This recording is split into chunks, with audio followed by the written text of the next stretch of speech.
શ્રી પરમાત્મને નમઃ. આગલા શ્લોકમાં આપણે જોયું કે ભગવાને કહ્યું છે કે દુષ્કૃત પુરુષો માટે શરણ નથી થતા.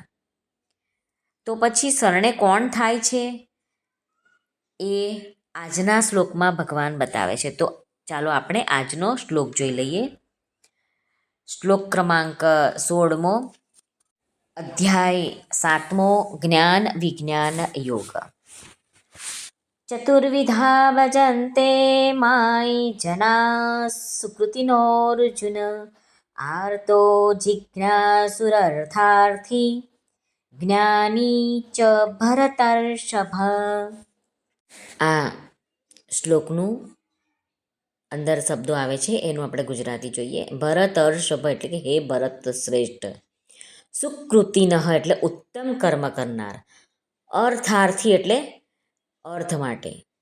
આર્ત એટલે દુઃખી. જિજ્ઞાસુ એટલે જિજ્ઞાસુ. ચ એટલે અને. જ્ઞાની એટલે જ્ઞાની, પ્રેમી. ચતુર્વિધા એટલે 4 પ્રકારના. જનાહા એટલે મનુષ્યો. મામ એટલે મને. ભજન્તે એટલે ભજે છે, મારે શરણે આવે છે. આ શ્લોકનું ગુજરાતી જોઈએ. શ્રી ભગવાન કહે છે, હે ભરત શ્રેષ્ઠ અર્જુન, 4 પ્રકારના પુણ્યશાળી મનુષ્યો મને ભજે છે. દુઃખી, જિજ્ઞાસુ, ધનની ઈચ્છાવાળો અને જ્ઞાની. સાધક સંજીવનીમાં રામ સુખદાસજી મહારાજ આના વિશે શું વિવેચન કરે છે તે આપણે જોઈએ. જેમની ભગવાનમાં રુચિ થઈ ગઈ છે, ભગવાનને શરણે ગયા છે, એ જ ભાગ્યશાળી છે, તેઓ જ શ્રેષ્ઠ છે. અને તેઓ જ અહીં સુકૃતિનોર્જુન એમ કીધું છે ભગવાને કે અર્જુન કોણ છે સુકૃતિનો? તો કે જેની ભગવાનમાં રુચિ થઈ ગઈ છે તે. ચાહે સંકટને સમયે પોતાના સંબંધીઓનો સહારો છૂટી જવાથી હોય, કે ચાહે કોઈ પૂર્વજન્મના પુણ્યને લીધે હોય, કે ચાહે કોઈ વિશ્વસનીય પુરુષ કે મનુષ્યના કરવામાં આવેલા વિશ્વાસઘાતને કારણે થઈ ગયું હોય, કે પછી સત્સંગ, સ્વાધ્યાય અને શુભ વિચાર વગેરેથી થઈ ગઈ હોય, પણ કોઈ પણ કારણથી ભગવાનમાં રુચિ થઈ હોય તે બધા જ સુકૃત્ય મનુષ્યો છે. જ્યારે ભગવાન તરફ રુચિ થાય તે જ દિવસ પવિત્ર નિર્મળ સમય છે અને તે જ સુસંપત્તિ છે. જ્યારે ભગવાનની તરફ રુચિ નથી થતી તે જ અનિષ્ટ દિવસ છે અને તે જ વિપત્તિ છે. કહ હનુમંત વિપત્તિ પ્રભુ સોઈ, જબ તબ સુમિરન ભજન ન હોઈ. આવું હનુમાનજીએ કીધેલું કે જ્યારે ભજન નહોતું થતું ને ત્યારે મને વિપત્તિ હોય એવું લાગતું હતું. ભગવાને આપણા ઉપર કૃપા કરીને ભગવત પ્રાપ્તિ રૂપી જે ઉદ્દેશ્યને લીધે માનવ શરીર આપ્યું છે તે જ સાચા અર્થમાં જનાહા એટલે મનુષ્ય કહેવાય છે. મનુષ્યને ભગવત કૃપાથી અનાયાસે જ ભગવત પ્રાપ્તિ થઈ શકે છે, પરંતુ સ્વતંત્રતાનો દુરુપયોગ કરીને વિપરીત માર્ગ પર ચાલે તો એ લોકો અનેક નરકો અને 84 લાખ યોનિઓમાં જાય છે. ભગવાન કહે છે કે 4 પ્રકારના મને ભજે છે. તો એક એમાં પ્રકાર છે અર્થાર્થી ભક્ત, એટલે કે જેની પોતાની ન્યાયયુક્ત સુખ સુવિધાની ઈચ્છા હોય, તેઓ કેવળ ભગવાન પાસેથી જ ઈચ્છે છે, સંસાર પાસેથી નહીં. એવા ભક્તો અર્થાર્થી ભક્તો કહેવાય. અર્થાર્થી ભક્તમાં ભક્ત ધ્રુવનું નામ આવે, કારણ કે ધ્રુવે પણ પહેલાં અર્થ જ માંગેલું અને પછી જ એમને ભગવાનની પ્રાપ્તિ થયા પછી એમને ખબર પડી કે મેં આ શું માંગ્યું, ભગવાનને માંગવા જોઈતા હતા. એનો આપણે એક અલગથી વિડીયો બનાવીશું, તમે સાંભળજો. બીજો ભક્ત છે આર્ત ભક્ત. પ્રાણ સંકટ આવતા, આફત આવતા, મનને અનુકૂળ ઘટના ઉપસ્થિત થતાં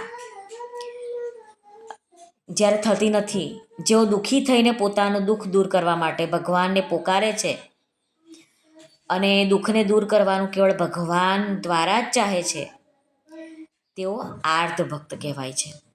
ત્રીજો ભક્ત છે જિજ્ઞાસુ ભક્ત. તો જેનામાં પોતાના સ્વરૂપને ભગવત તત્વને જાણવાની તીવ્ર ઈચ્છા જાગૃત થઈ જાય છે કે વાસ્તવમાં મારું સ્વરૂપ શું છે, ભગવત તત્વ શું છે.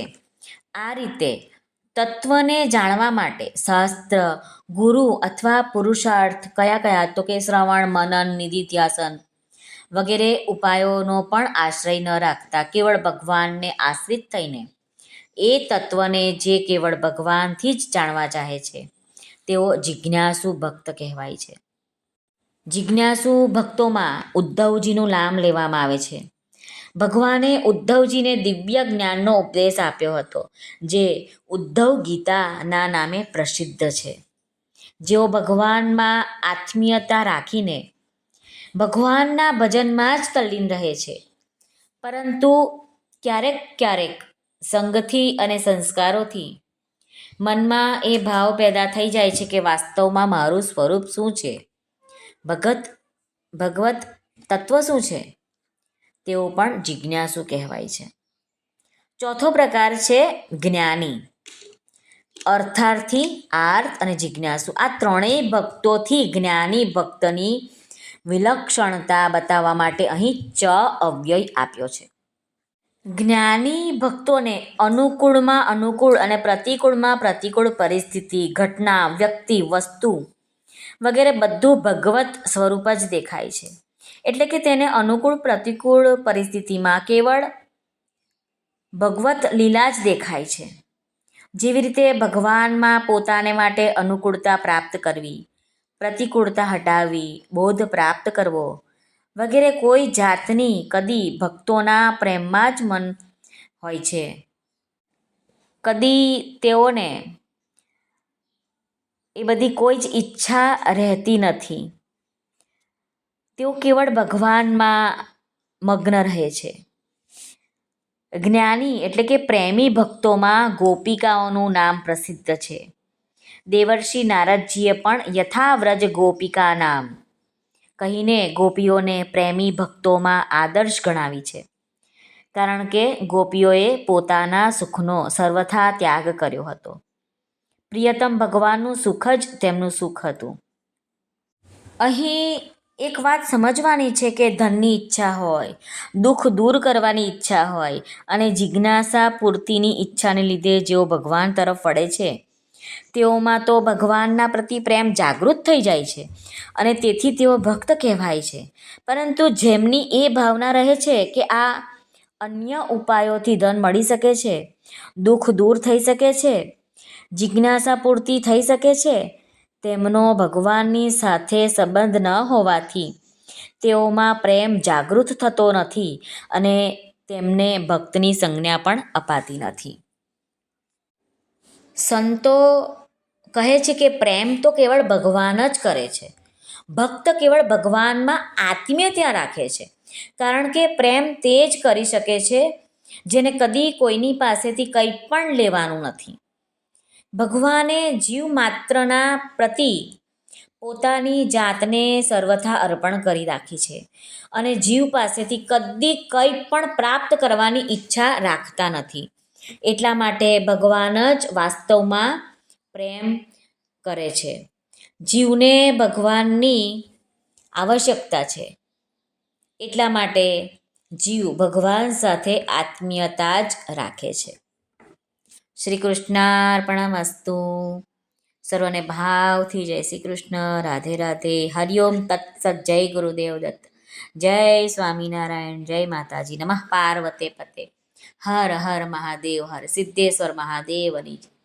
સર્વનું કલ્યાણ થાઓ, સર્વનું કલ્યાણ થાઓ, સર્વનું કલ્યાણ થાઓ, સર્વનું કલ્યાણ થાઓ.